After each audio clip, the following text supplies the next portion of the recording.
वाचक जहाँ पे गाँव इस पर हमला करने की कोशिश एक तरीके से की गई, पुलिस प्रशासन की टीम पर पथरा हुआ है, कैसे देखते हैं इस पूरे घटनाक्रम को? ये दोनों घटनाएं, पहली कथा को लेकर जिस तरह की घटना हुई है उसकी मैं निंदा करता हूं। उसके बाद मैं उसकी प्रतिक्रिया स्वरूप यहाँ के जो भी दोषी लड़के थे उनको पकड़कर जेल भेजने का काम प्रशासन ने किया है। उनकी एफआईआर भी हुई है, लेकिन सबसे पहले जो तथाकथित साजिशकर्ता जिन्हें कथावाचक कहा जा रहा है, मैं कह रहा हूँ वो साजिशकर्ता थे। कथावाचक कभी अपनी जात नहीं छुपाता। रितंभरा को हम लोग सुनते हैं, सम्मान करते हैं। निरंजन ज्योति सांसद हैं भाजपा की, हम उनको सुनते हैं, उनके प्रवचन सुनते हैं। आसाराम बापू के लोग सुनते हैं रहे और उन्हें संत के रूप में पूछते रहे। इसी तरह राम रहीम का यहाँ महेबा ब्लॉक में बहुत बड़ा कार्यक्रम हुआ, सभी ने सम्मान किया। अभी चकन नगर ब्लॉक के आज नंगला जोर में भी एक कथा प्रारंभ हो रही है, जिसमें यादव समाज की बेटी कथावाचक है, जिसका सभी समाज ने, खास तौर से ब्राह्मण समाज ने बहुत अच्छी तरह से सम्मान किया है। लेकिन वो अपनी जात छिपा कर आई, इसमें कहीं ना कहीं साजिश की बू आती है। जिनके 2 आधार कार्ड थे तथाकथित साजिशकर्ता के, उनको सम्मानित करने का काम राष्ट्रीय अध्यक्ष समाजवादी पार्टी लखनऊ बुलाकर कार्यालय पर कर रहे हैं। उसकी जितनी भी निंदा की जाए, की जानी चाहिए। एक साजिश के तहत पूरे उत्तर प्रदेश को वो जातियों में विभाजित करके जाति संघर्ष कराना चाहते हैं। इसीलिए उन्होंने अपनी यादव रेजिमेंट, मैंने तो राजपूत रेजिमेंट सुनी थी, सिख रेजिमेंट सुनी थी, जो देश की सीमा की रक्षा करते हैं। ये यही रेजिमेंट कौन है, मैं आज पहली बार नाम सुन रहा हूँ। इनको उकसाने का काम, यहाँ पर एक जात को टारगेट करने का काम, ब्राह्मण को अपमानित करने का काम और तथा सभी जातियों में विद्वेष फैलाकर जाति संघर्ष करने का काम इस देश की जो समाजवादी पार्टी राष्ट्रीय अध्यक्ष अखिलेश यादव कर रहे हैं। उसी की ये परिणत थी कि उनके इतने हौसले बुलंद थे कि योगी सरकार में भी पुलिस पर पथराव किया, लेकिन पुलिस पहले से अलर्ट थी। कल कुछ सूत्रों के हवाले से पता चला था इस तरह की घटना करेंगे, इसलिए पुलिस अलर्ट थी। यहाँ जो भी जिसने भी गलती करी है उसके खिलाफ कानूनी कार्रवाई करेगी, प्रशासन कर रहा है। और जो तथाकथित साजिशकर्ता थे, जिस पर 2 आधार कार्ड थे, उनके खिलाफ भी एफआईआर हुई है। जिन लड़कों ने बदमाशी करी थी, चोटी काटने का काम किया था, कानून अपने हाथ में लेने का काम किया, उनके खिलाफ भी कार्रवाई प्रशासन ने करी है। इसलिए कोई भी अगर कानून अपने हाथ में लेने का काम करेगा तो प्रशासन से मेरी पुरजोर मांग है, चूंकि ये दांदरपुर गांव, आसपास सब यादव बहुल गांव है, ये एक संवेदनशील गांव है।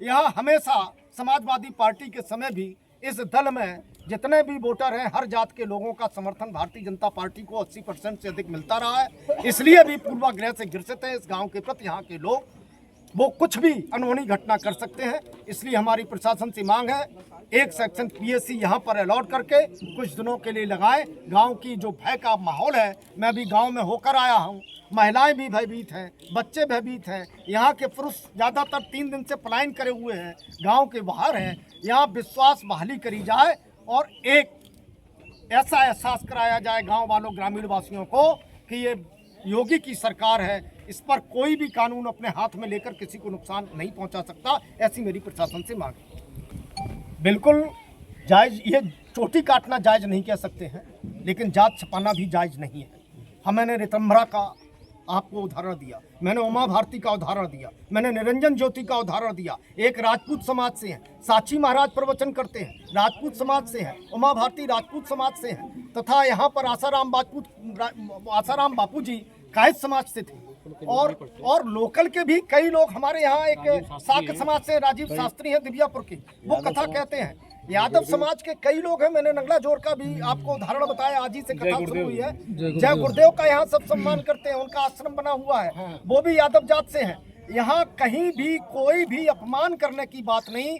चूंक वो साजिशकर्ता ने यहाँ आकर अपनी पहचान छिपाकर 2 आधार कार्ड बनवाकर यहाँ महिलाओं से पैर धुलवाकर और पैर धुलवाने के बाद उनको वो अपना चरणामृत पिलाकर तथा उनकी जो धार्मिक भावनाओं को ठेस पहुंचाया।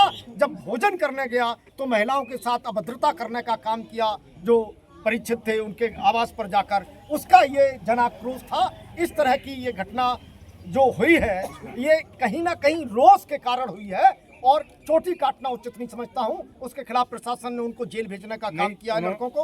उन्होंने कहा कि पीडीए जो है उसको लगातार अपमानित करने का काम जो है ये लोग कर रहे हैं। ये मतलब एक अधिकार चाहते हैं धर्म ग्रंथों पे, धार्मिक पूजा पाठ में। अखिलेश यादव ने ऐसा कहा। अखिलेश यादव जात में बांटने को हमेशा जात के चश्मे से देखते हैं। जब सरकार बनती है सिर्फ और सिर्फ मुस्लिम तुष्टीकरण करते हैं। अभी दलित का उत्पीड़न हुआ, मैं उनसे पूछना चाहता हूं, यही बगल की घटना है, उन्हें कितना दलितों से प्रेम, एक घटना का उदाहरण देना चाहता हूं। मायावती की सरकार में अंबेडकर मेडिकल कॉलेज कन्नौज बनाया गया। मायावती की 2003 में सरकार गिरती है, मुलायम सिंह की बनती है। मुलायम सिंह की सरकार बनने के बाद, समाजवादी पार्टी की सरकार बनने के बाद उस मेडिकल का नाम बदल के कन्नौज मेडिकल कॉलेज किया जाता है। और इतना ही नहीं, उसका जो शिलान्यास होता है, उनके समाज के लोग, यादव समाज के लोग उस पत्थर के शिलान्यास को तोड़ते हैं। तोड़ते ही नहीं, नाली में डालते हैं। नाली में डालते ही नहीं, उस पर पेशाब करने का काम करते हैं। ये समाजवादी पार्टी की मानसिकता है, ये सोच है। इसलिए पीडीए को कहने से उनका सिर्फ और सिर्फ पीडीए कहना है। जब वो जीते हैं तो एक जात के लिए और तुष्टीकरण के लिए। अगर उनके शासनकाल में यादव और मुसलमान का भी झगड़ा हुआ है तो मुसलमान का पक्ष लेकर खड़े हुए हैं। वो तो आतंकवादियों को समर्थन करने वाले हैं। ये अखिलेश यादव ने कई आतंकवादियों के, मुलायम सिंह जी ने कई आतंकवादियों के केस वापस लिए हैं। वो कहते हैं, मुलायम सिंह जी कहते थे लड़के हैं, गलती हो जाती है। वो दलितों का सबसे ज्यादा शोषण अगर कभी होता है तो समाजवादी इटावा समाजवादी पार्टी का गढ़ माना जाता है। उन्होंने कहा कि जो है अभी गगन यादव हैं, समाजवादी पार्टी के नेता हैं, युवा नेता हैं, वो जो है आ रहे थे तो आगरा में उनको हिरासत में ले गया। जिसके बाद जो है काफी तादाद में जो है अहिर रेजिमेंट एक संगठन है, उसके सदस्य हाईवे पे उतर गए, नेशनल हाईवे पे, और उसके बाद चक्का जाम किया। 2000 की संख्या में क्या लग रहा है, संविधान पे लोगों को भरोसा नहीं है?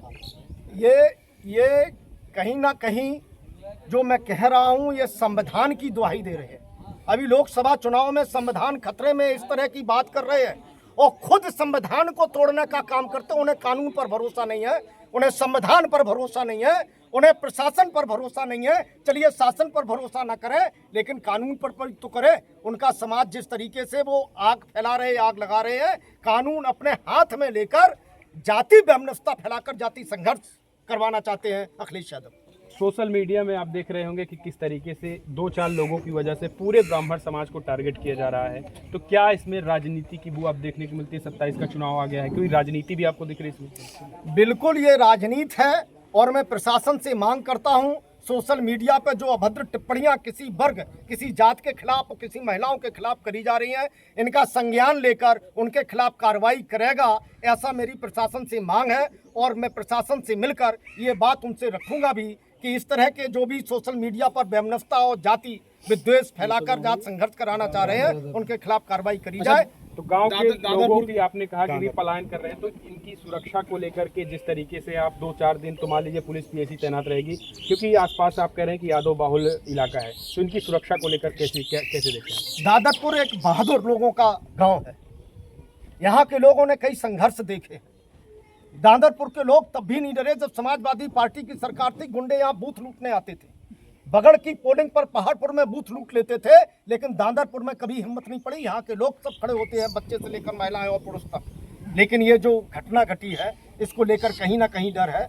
हम आज उनसे वार्ता करने आए हैं, जाति वैमनस्यता को कैसे दूर किया जाए इस पर भी चर्चा करेंगे। हम अखिलेश यादव का जो कुत्सित प्रयास है, षड्यंत्र है, उनके जो साजिश करता है, उनकी साजिश सफल नहीं होने देंगे। हम सब लोग मिलकर आपस में ये तय करेंगे ये जाति वैमनस्यता कैसे दूर हो।